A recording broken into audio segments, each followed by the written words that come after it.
Hello everyone, this is YLAM here. In today's vlog, we're going to follow the trends of a lot of camera announcements. This is an exciting time for anybody who likes to record videos or take pictures. There's a lot of great camera announcements coming out, and I am, like everybody else, tracking them very closely to see what type of cameras are coming out for 2019 or later this year in the Christmas season. So I've been closely tracking the Canon Rumors website, and it looks like the specifications for the Canon's EOS R has been leaked. Let's go ahead and go over some of the specifications.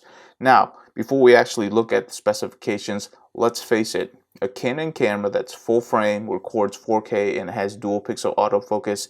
This is something that people have been asking for like 2 years now. All of the Canon people would make this an immediate buy, and without a doubt, it's going to be selling like gangbusters. Most of us expected these specs to be in the latest generation of the Canon 5D DSLR, but it did not. It actually depressed a lot of the community. But finally, when Nikon made its announcements into the mirrorless market, you knew 100% that Canon was going to answer with something that's going to be similar, and it looks like the EOS R will be here to actually challenge Nikon on its specs.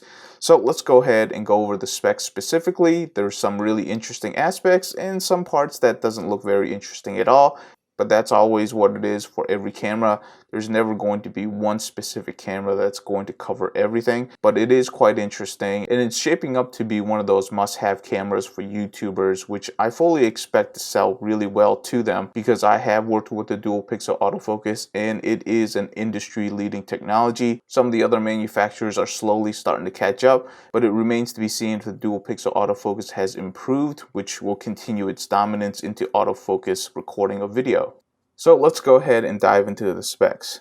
It's going to be a 30.3 megapixel camera, which is great, but in all honesty, after 20 to 24 megapixels, I really stopped caring unless you're going into some landscaping or product photography.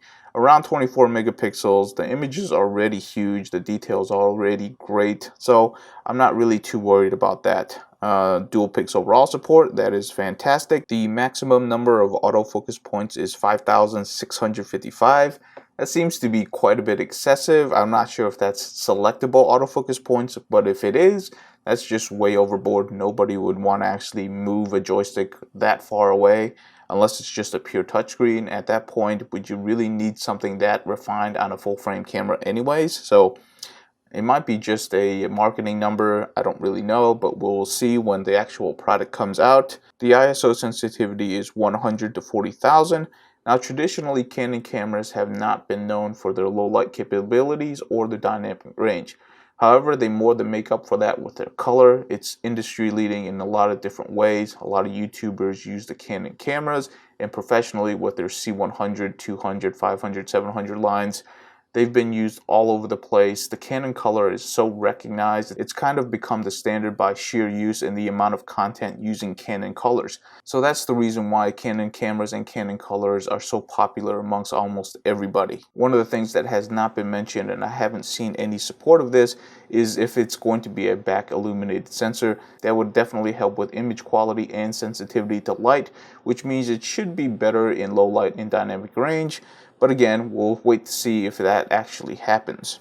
Now moving down to things that I actually care about for video, because I am primarily now a video first shooter. It does 4K 30, full HD at 60p, and then HD at 120p.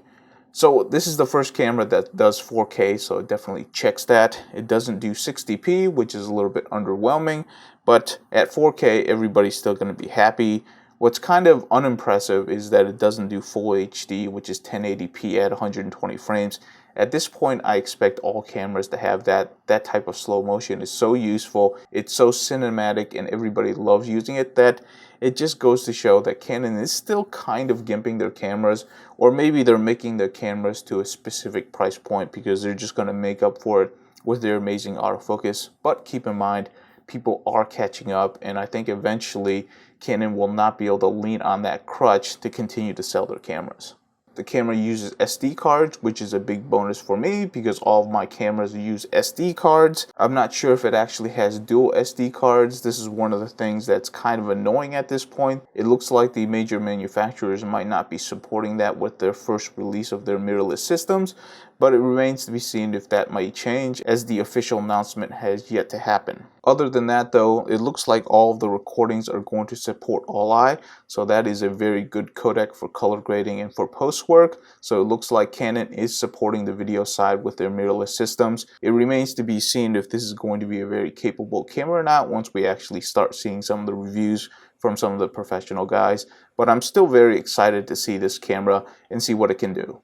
There is a couple of interesting images that are on Canon rumors. One of them is the touch button. This is actually very useful for videographers, especially if during manual focus you have a button that actually turns on AF momentarily while you regain focus on another subject. Having a button that's actually noise free that you can actually use is super useful. Just having a noiseless touch button while recording video, because the audio is really important. A couple of interesting things that you can see right away is that the camera body and the lenses that it's going to come with is significantly smaller. This is the reason why I went away from the Canon brand and went with the Fuji brand. It was because it was just too large and bulky for me to want to carry on a daily basis.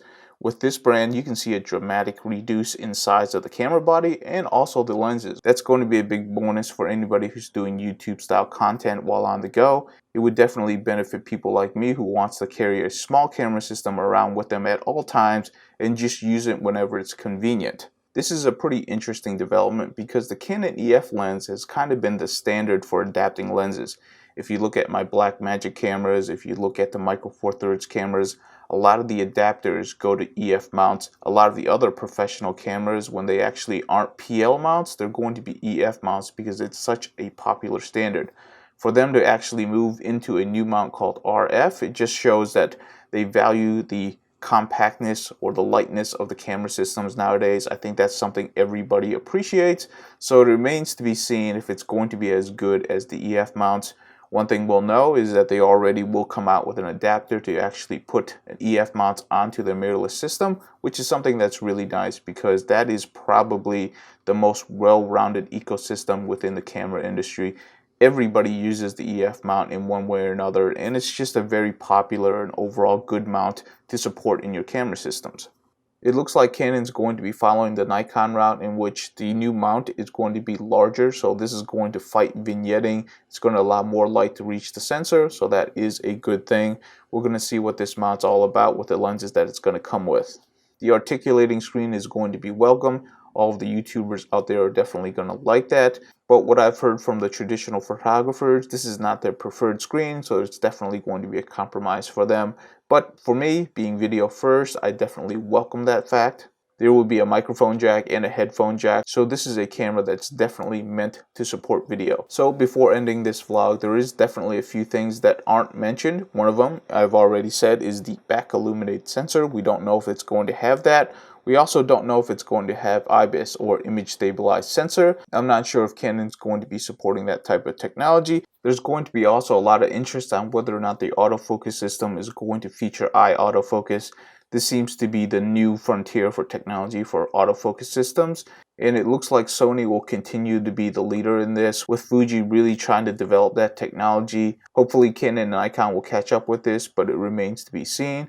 And the last thing is the dual card slots. This is something that's been a stickler. I'm kind of surprised that Canon wouldn't actually add that in there, but if they're already pretty far in their development stages, it might be too late to add that in. Besides the Fuji announcement for the X-T3, this is definitely the next camera I'm super interested in. It's also going to be putting a lot of pressure on Panasonic's GH5, so we're going to see what Panasonic's going to come out with, because the mirrorless market has definitely gotten a lot more interesting in the last month, and we're going to see how Panasonic's going to respond. I'm hoping they're going to come out with some great camera features to combat what Fuji, Nikon, and Canon has been doing, but we will see. Please let me know what you think. Leave it in the comments below. Be glad to talk to any about this. This is definitely an exciting time for anybody who likes to use these camera systems. We're going to have a lot of great new features coming up in 2019 for us to use.